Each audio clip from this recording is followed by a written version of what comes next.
오늘도 말씀으로 승리하시는 복된 날 되시길 주님의 이름으로 축복합니다. 3월 4일 우리에게 주신 말씀은 레위기 4장 1절부터 21절까지입니다. 말씀 함께 보겠습니다. 제 4장.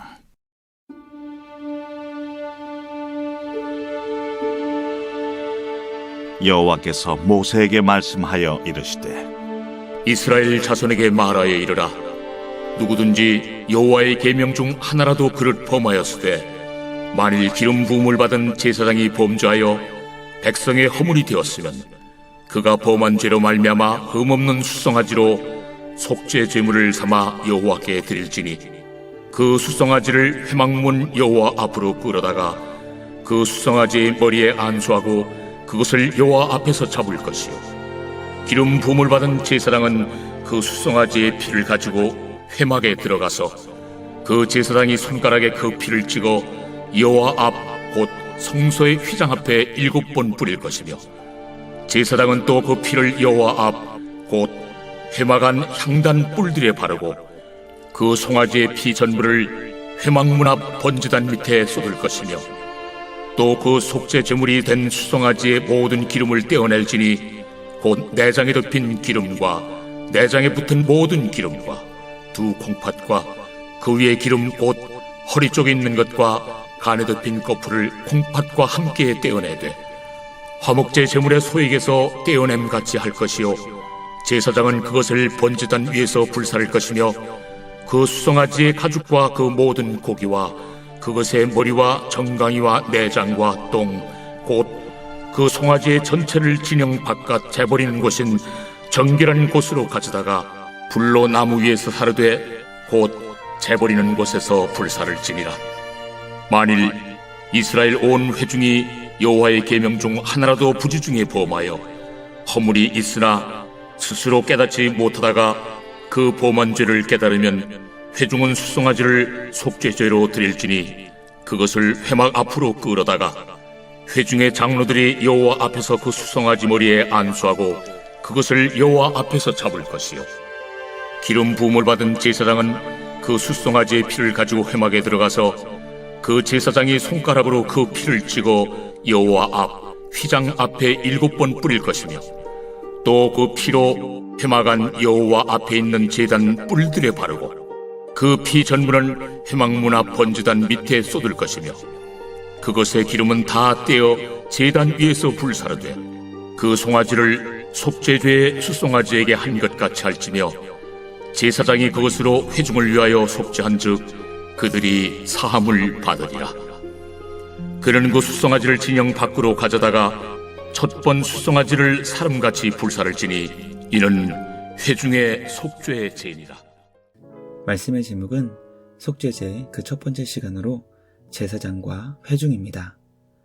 속죄제는 주님께 의도하지 않고 자신도 모르는 사이에 지은 죄나 실수로 주님의 말씀을 어긴 죄를 주님 앞에서 깨끗하게 씻는 제사를 의미합니다. 하나님께서는 모든 주님의 백성들이 주님 앞에서 철저하게 죄를 씻어 정결하고 거룩한 주님의 자녀가 되는 것을 기뻐하십니다. 오늘 우리에게 주신 말씀을 묵상하며 죄를 미워하시고 심판하시는 주님의 마음을 닮아갈 수 있는 우리 모두가 되길 간절히 소망합니다. 십자가로 우리의 죄를 대신 지사 우리를 거룩하고 의롭게 만들어주신 예수님의 죽으심을 기억하며 죽기까지 죄와 싸워 승리할 수 있는 우리 모두가 되길 주님의 이름으로 축복합니다. 첫째, 하나님께서는 주님의 자녀들이 죄를 깨끗하게 속죄하기를 원하십니다. 하나님께서는 거룩하게 구별된 제사장과 주님의 백성 전체가 의도하지 않고 지은 죄를 깨끗하게 속죄하기를 원하셨습니다. 우리는 속죄의 제사를 통해 하나님께서는 실수로 지은 죄, 의도하지 않고 지었기 때문에 기억조차 하지 못하는 죄까지도 모두 깨끗하게 속죄하기를 원하신다는 것을 깨닫게 됩니다. 왜냐하면 죄란 주님의 자녀들이 하나님의 영광에 이르지 못하게 하는 주님과의 관계를 파기하는 것이기 때문입니다. 하나님께서는 죄를 철저하게 심판하시는 분이시기 때문에 우리는 죄의 문제를 심각하게 다루시는 주님 앞에서 죄를 깨끗하게 속죄해야 한다는 것을 가슴 깊이 깨닫게 됩니다.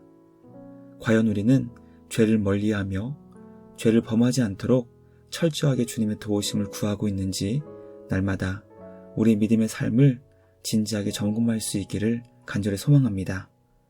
날마다 죄를 멀리하며 주님 앞에서 회개할 수 있는 우리 모두가 되길 주님의 이름으로 축복합니다.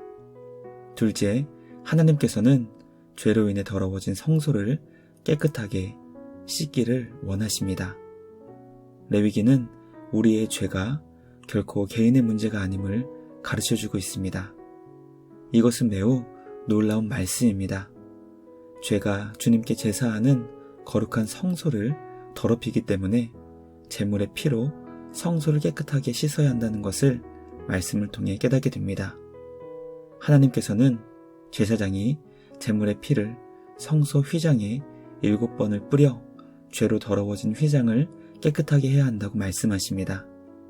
그 다음에는 그 피를 회막 안에 있는 향단 넷불에 바르게 하셨고 남은 피는 번제단 밑에 쏟게 하셨습니다. 우리는 제물의 피를 통해 죄로 더러워진 성소를 깨끗하게 해야 한다는 것을 깨닫게 됩니다. 죄는 결코 개인적인 차원에서만 끝나는 것이 아니라 공동체를 더럽히며 파괴시키는 것임을 말씀을 통해 깨닫게 됩니다. 그러므로 교회 안에서 성도들이 짓는 죄는 결코 개인의 차원에서 다루면 안 된다는 것을 성경은 가르쳐줍니다.